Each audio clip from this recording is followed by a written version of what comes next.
Get started.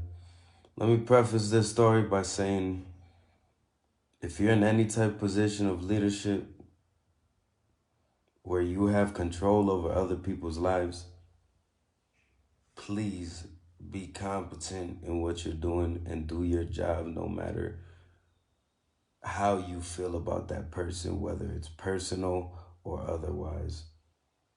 All right, let me explain this story. Let me get up real fast. All right. So I was on my way. I'm in San Cristobal, Mexico, which is on the border of Guatemala, right? Right here, I knew of it, but I didn't know how severe it was about how big the migration thing was. I was like seeing it, but I'm like, I'm not really an illegal immigrant, so I don't really got much to worry about. So I left. I was going to the airport. I was going to a different state in Mexico. I was going to Guadalajara. And as I'm on my way to the airport, it's about an hour and a half away. I get on a small little bus. I'm on the little bus, right? And maybe I'm right about the border, about to enter the main industrial city. It's called Tuxtla.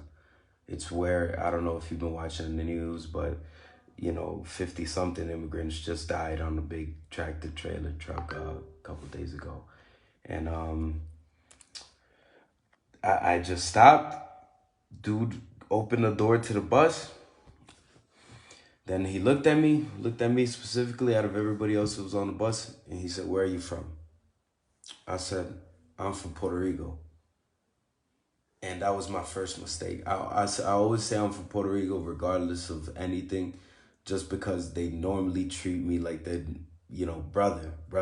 I'm like, that's fine. And if I say I'm gringo, I say I'm American, they're going to automatically try to take my money.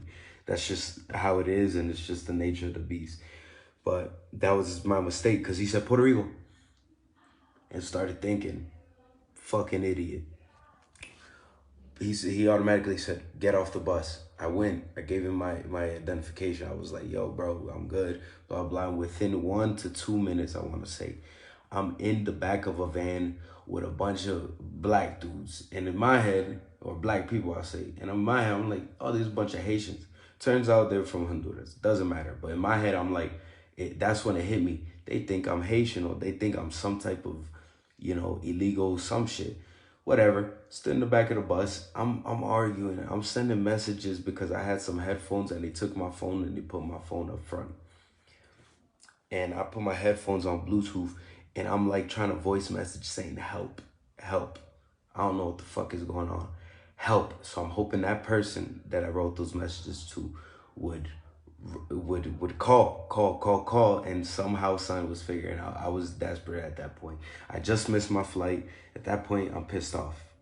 Lost some money, lost a bunch of time. But in my head, I'm like, whatever. Been here before, been arrested before. Things, always happen to me. I was just like, all right, nothing new. I was just like, yo, bro, when we leaving? He said, a couple hours, we're going to leave and we're going to go over there to the office and you can sort everything out. I said, all right, cool. Left. We finally left like 2, 3 hours later. We get to the office. I'm trying to tell these people, I'm like, yo, bro, I have my identification. I have everything I need. Here's my papers. Here's my visa. Here's my everything. They did not give a fuck about what I had.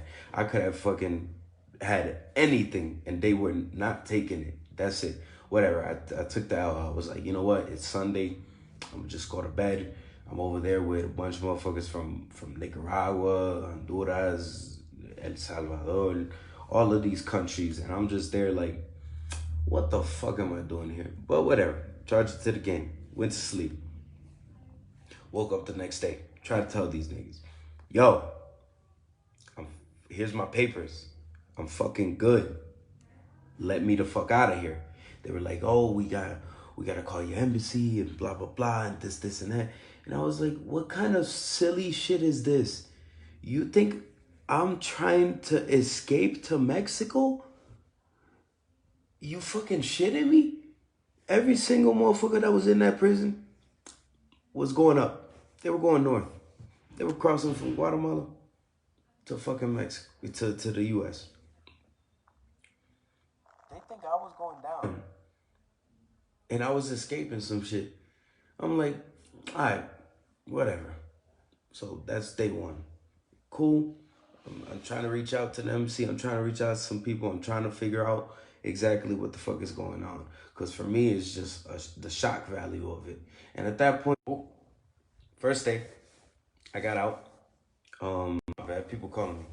Um, First day, cool. Everything cool. Second day, I'm getting a little irritated. I'm like, okay, second day, I'm in this fucking prison. And they don't want to call it a prison. I don't know why. The only difference between a prison is that prison, to be honest, you have more rights. It was like a small little fucking couple of rooms and shit. Like a bunch of people. There's men there. There is women there also, which I guess it would have made it better if I was like on some freak shit and I wanted to fucking have a baby in a jail cell. Like, if I want to do that, then it's like, it might be, yeah, this fantasy, but no. It was like I was not happy about being there. I'm losing money. I'm losing time. I'm losing a lot of value in my life. Okay, day two, I'm a little aggravated at that point. I'm like, yo, what's going on? Like, I can't do this. So I'm getting a little irritated because everybody who was there was cool with it. How you gonna be locked up and you cool with it? I understand they might have done some shit wrong. They enter in the country. It's not even a crime. But it's like, you still can't be content with being in a place like that. I don't care what. It's like, no, it's fucking prison. And stop being all, this motherfucker's there 80 days. This guy's there 2 months, 3 months, 3 weeks, 4 weeks, every single thing. And I'm like, and I'm thinking, I'm like, yo, how long am I gonna be here? I shouldn't even be here one day. Finally got on the phone with the U.S. Embassy. And then they finally said, yo, we gonna check your paperwork. We gonna make sure everything's fine. You'll be out of there in no time. And at that point, I'm going crazy. I'm suicidal. I'm like, yo, get me the fuck out of here. Get me the fuck out of here. I shouldn't fucking be in here. I was like, I got all my shit. I shouldn't be in here. They was not having it. They was like, we still gotta go through the process. And I was like, all right, cool. So at that point, I'm getting mad at the people. Me and everybody in there is getting a little irritated. I got this one Honduran dude, black dude. Me and him was kicking it off because we was the only one. He put the idea in my head, nigga, we gotta stop eating and we gotta show these motherfuckers that we mean business. We gotta boycott some shit. So us and a couple other motherfuckers stopped eating. It didn't eat. Once we stopped eating one meal, boom, dudes came in, like the whole whatever came in explaining the whole, whoa, well, you guys not eating. We're like, yo, we're not eating because the food got blood on it. Like, how you eat a chicken leg and it's bleeding?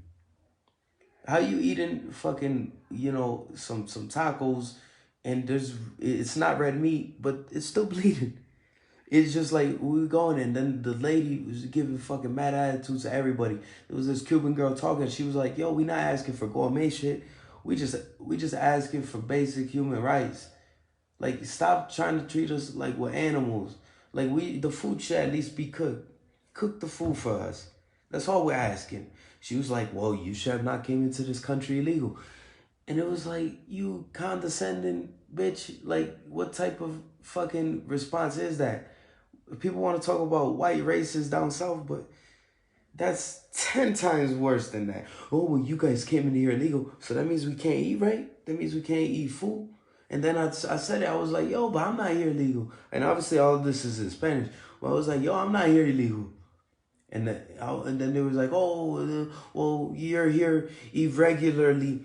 And I was like, bitch. And in the middle of me explaining shit, she said, que me calles. So basically, shut up.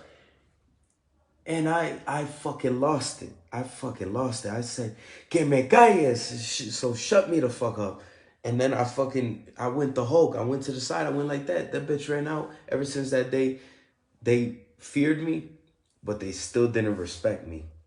So they started fucking treated me like dog shit. I would have been out of there a long time if it wasn't for that moment. But at the end of the day, you do not talk to nobody no matter what position you're in. I don't give a fuck. I don't care if you're Jesus Christ. If Jesus Christ is out of bounds talking to me disrespectfully, he knows that if I'm being disrespectful back, he knows there's cause and effect. There's no reason you should be talking to people like they're subhuman. There was a motherfucker over there like, nigga, I'm sick and shit. And then when I told the doctor I'm sick, she just said, well, I gave you a pill. I gave you a pill. But yeah, anyways, I mean, the whole process was just, there's so much to say just on how people were acting in there, all the immigrants, all the stuff they telling me they went through, all the places they've been, all freaking. I heard so many stories and just thinking about it, and then it just got to the point where I was just, I'm not gonna say I ran to prison, but everybody loved me in that prison because I was in every single room. I was talking to everybody. I was really getting everybody's story. I was making everybody laugh, and it just like that just brought me a whole another level of empathy to me that I never thought I would have. But at the end of the day, okay, 5 days, 6 days, I didn't eat. I didn't eat for 6 days. And then after the second day of no eating, I said to myself, I was like, you know what? I'm gonna do one more. I'm gonna stop drinking. So I didn't drink water for 4 days, and I didn't I didn't eat food for 6 days. And after a while, I'm starting to lose it. I'm starting to lose my sanity. I'm starting to think I'm dying. Nobody really gives a fuck about me. There was only the doctor lady. She was the only one who cared if I lived or died. And then I don't know, things just got rougher and rougher. The only thing that was keeping me sane was just the conversations and the jokes and laugh I was having with the people in there. And it got to the point where yesterday, because yesterday is when I officially got released, I just finally got some life back in my system. Luckily, I could speak. I'm drinking my electrolytes. And man, it's still just shocking to speak. But yesterday they told me, they first thing in the morning, I'm going up to the doctor. I'm like, yo, what's going on? What's going on? What's going on? And she said, I'm gonna figure out. She said the big boss is finally here. The big boss is finally here. And I was like, oh, thank God, I'm finally gonna get the fuck out of here. Finally gonna get the fuck out of here. An hour later, I was like, yo, what's going on? She was like, no, she's coming. Hour after that, finally she came. I hear my name. I go running towards the door because it's like, I want to say a big metal type of fence with a little hole in the middle where you could speak to them and actually see them and see the outside and see the office and everything. So then I'm like, hey, so what's going on? She was like, well, we're waiting for your passport and this and that, which I know was bullshit because I already spoke to the U.S. Embassy. But me, I'm trying to keep my cool. I'm trying to not, be a child, because the whole time over there, I was doing a bunch of childish shit just to get attention because nothing was moving unless I was doing childish shit, which is unfortunate. But, to play with pigs, you got to get in the mud. And she said, Thursday, Friday, and I was just like, wait, hold on a second. So you saying I can't leave here until that shit comes in from wherever the fuck is coming in? And she said, yeah. And I was like, so you're telling me a guy from Guatemala, let's say, you will release him right outside, right there, and say, be free. Do your thing. But for me, who I can actually be here, actually have credentials, you actually know who I am, the U.S. government knows who I am and knows everything Gucci.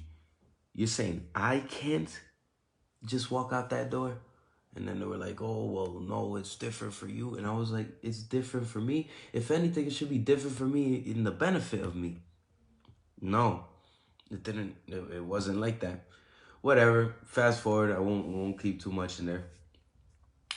She was like, yo, fucking, could I let me? She was like, all right, I already told you everything I can tell you. Let me speak to everybody else. I was like, I ain't fucking moving. I was like, I needed time to process that shit. She was like, all right, cool, whatever. She went to the other side of the hallway, which is the other side of the thing. I said, and at that point, I'm irate. I'm already angry. I'm talking to this person, that person. I'm just speaking my mind.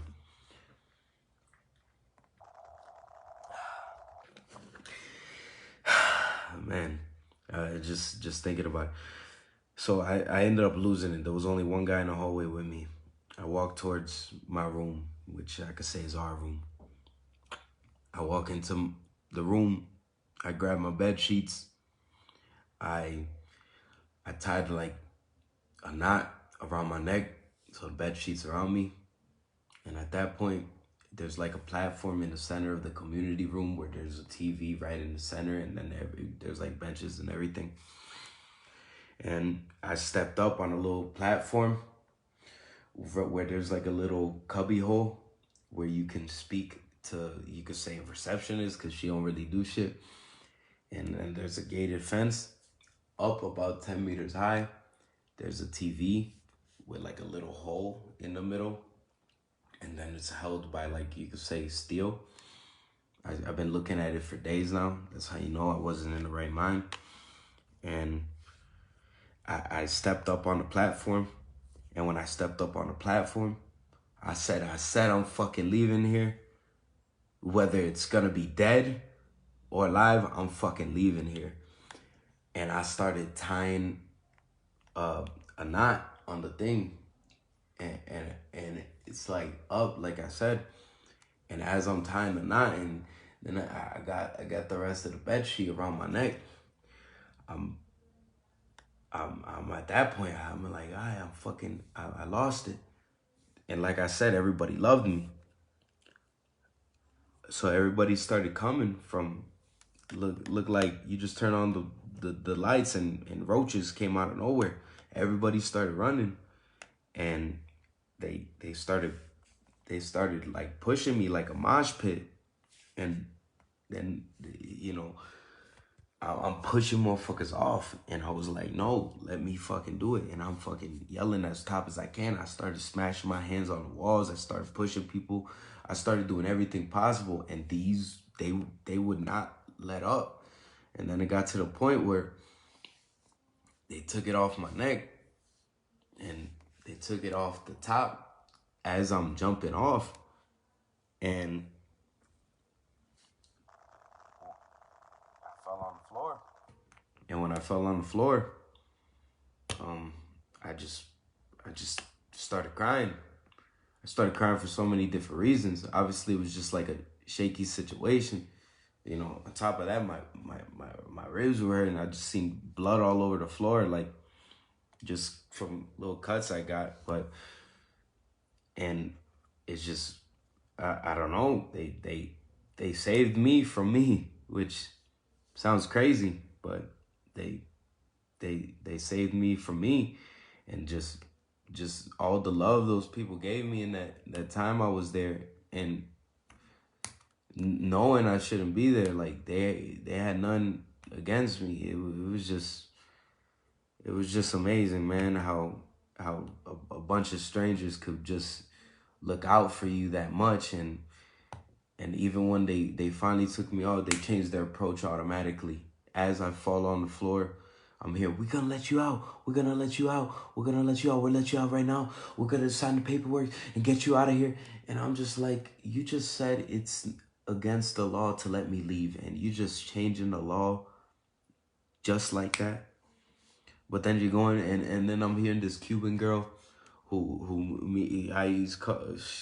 had a good bond with her. She said he would have been done that if it wasn't for us, which is true. Which is true. Motherfuckers don't know what type of demons you going, and then people want to take you as a joke. But motherfuckers fighting demons every day. You don't know what type of trauma motherfucker been through to be trapped in a cell, and I'll say again. So it's just, they took me to the little medical office and shit, and it's just, they checked up on me. And they're like, we're gonna let you go, but the doctor gotta give you the green light saying you good. So you gotta drink water, you gotta eat. And at that point, I was like, all right, if you gonna let me go, I'm gonna do all of that. I think I broke one of the dude's hands, and he was like my brother, Cuban guy, and I was just like, yo, bro, my bad, my bad. And he was like, you already know, it's all good, it's all good. And I'm just like, wow, man, all of that, and you ain't even mad at me. Nobody's mad at me. You just great. And then I finally had to go back in and say bye to everybody because they were finally letting me free, and just giving everybody hugs. Everybody, just every single person that was in there was just, it was just a good feeling. That was that I would go back just to feel that feeling of just all that support and love. Cause I told them, I was like, yo, I'm not doing this just for me. I'm doing this for all of you. Cause if I die here of starvation, I'm hoping and I pray to God that something happens afterwards. So it might be some other shit. Some people might call me stupid. Some people might call me this, might call me that. But I felt like it was necessary because there's nobody. People treat people like they're human beings, not like fucking animals. And I don't mean like the fucking pets and puppies in the house. I mean fucking like how you treat rats in New York City. Like, just treat people better, man. I was hoping to die over there, to be honest. And now that I'm out, I'm like, yeah, I'm glad I'm out, but it's still, I feel the pain from over there, that what those people gotta go through, and the stuff I heard in there. Now I'm 100% for any type of help for anybody, cause that was, it's just, I don't know. I ain't got much to say, but all I could say, I guess, in closing for all of this is I hope people could feel some type of sympathy in the struggle that some people go through. It's not all rainbows and butterflies. So next time you see a fucking Salvadorian who crossed the border and shit, just know that that motherfucker, or you know, had to eat a lot of shit to get and appreciate where you're at and what people, you know, have to go through to try to reach even where you're at. It it's not, it's not fun. It's not fun at all. I'm hoping what I'm gonna do on my part now, if it's at all possible, is try to reach out to human rights, cause because it's just like, you see me like this ain't a joke. Like, motherfuckers who know me know I'm always but it's hard to smile right now.